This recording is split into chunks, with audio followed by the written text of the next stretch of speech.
Okay, I adjusted these shocks. I went ahead and I had like 7 and almost 8 inches of travel of spring. So I brought it down to 7.5 inches and flipped the shocks around. So the coils are on top now. The reason why is it gives me a little bit more room down here. I wasn't touching, the springs weren't touching.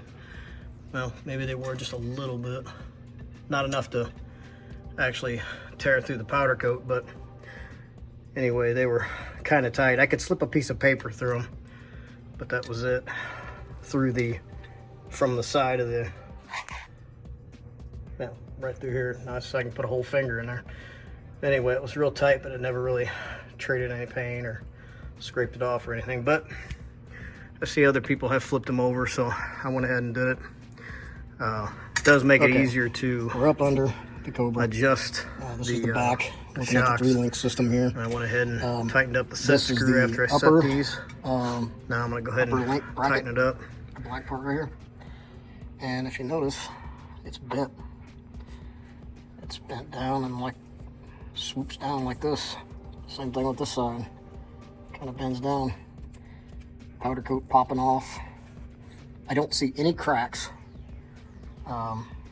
But I also don't see any marks where it would have hit anything. I thought maybe for sure it would have hit this panhard bar, but there's no scratches, there's no gouges, there's nothing. I can't find anything that this would have hit. So I'm thinking that just the sheer power of taking off from that drag strip with the tires as sticky as they were and everything, I guess bent the hell out of this thing. This is the weakest part, I guess. If you're looking at it, it looks like it's got, you know, extra bracketry welded in here holding it together. But down here, there's nothing really. And then it mounts right to the rear end. So I'm assuming I was hitting it hard enough that bent the hell out of it.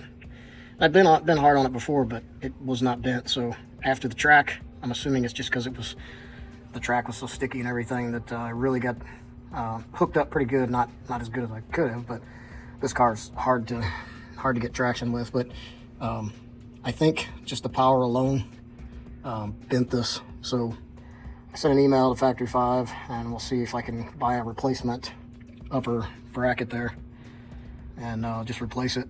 And then maybe I'll take this one and weld another bracket along through here or something just to strengthen it up, straighten it up, and then weld it up, make it a little stronger. And I don't know, if I do that, more than likely it's just going to bend something else or break something else, like maybe even snap off the ear for that differential. So probably won't be taking it to the drag strip anymore. I'll save that for, well, I just won't do it on a drag strip.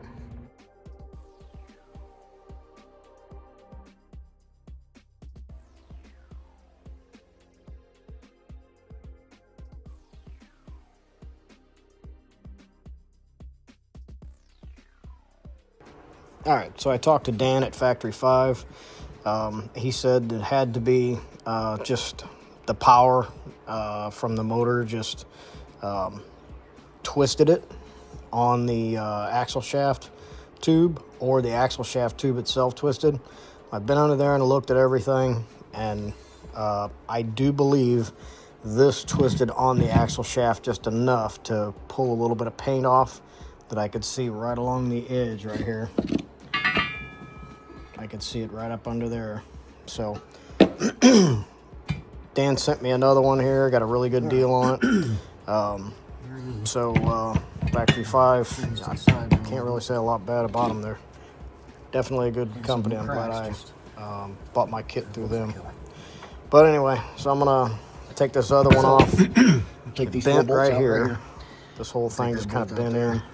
So I'm gonna get the other one off and then the upper arm here.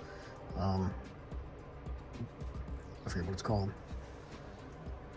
But anyway, take it off take this bar off here, and the heim joint, that's it. Once you get this heim joint out, get this bolt out here, I can take this, it's called Dan called it a banana bracket, because it kind of resembles the shape of a banana. But anyway, all right, I'll get the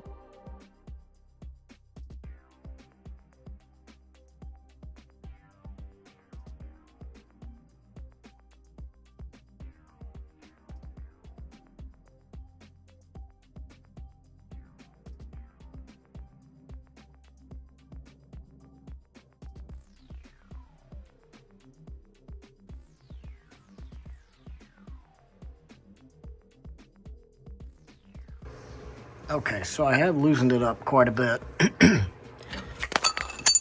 that was good. I have loosened it up quite a bit, and I'm noticing a little bit of paint that's been scraped off. Well, it looks as if it did twist. Like this whole thing was shifting. It's right under the vent was taken off for this rim. This bracket was keeping it from moving.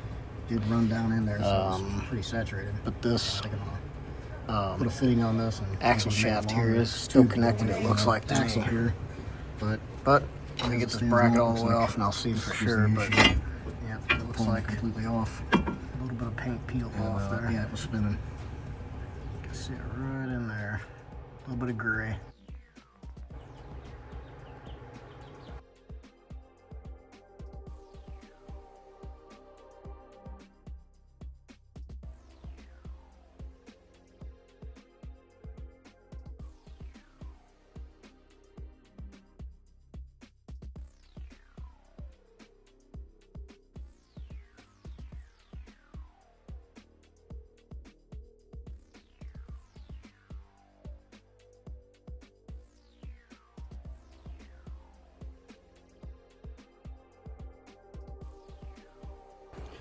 All right, so here's the new one. Here's mine that I just took off, and you can see where it was scraping. So this whole thing was moving and scraping the. Okay, got it all back together. Diff. With the you new can see how bad this one's bent. banana bracket there, and I just cleaned it all off. Like this. Ground it all off here. Bent it up. I'm gonna put a bead right across here, so that way it's welded on a little bit better. Well, it wasn't welded on at all to begin with, so this will be better than nothing. And I also put a little bit of a weld here on the video, babe.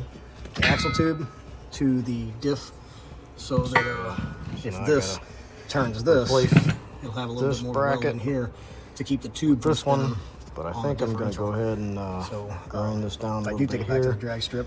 If I get on it as hard as I did, take it off. Put a little bead across it should hold together a little bit better.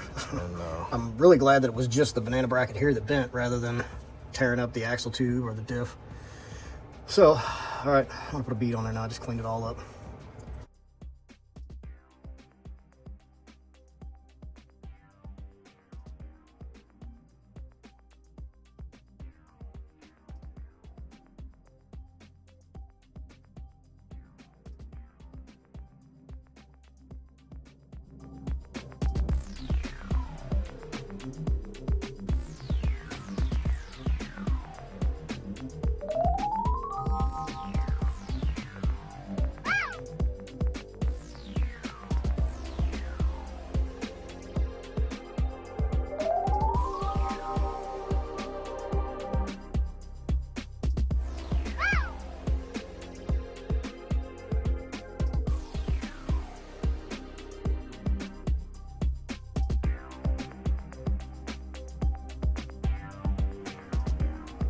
All right, so I got the bracket welded on. Only put a small weld across it, from here to here, all the way up under actually.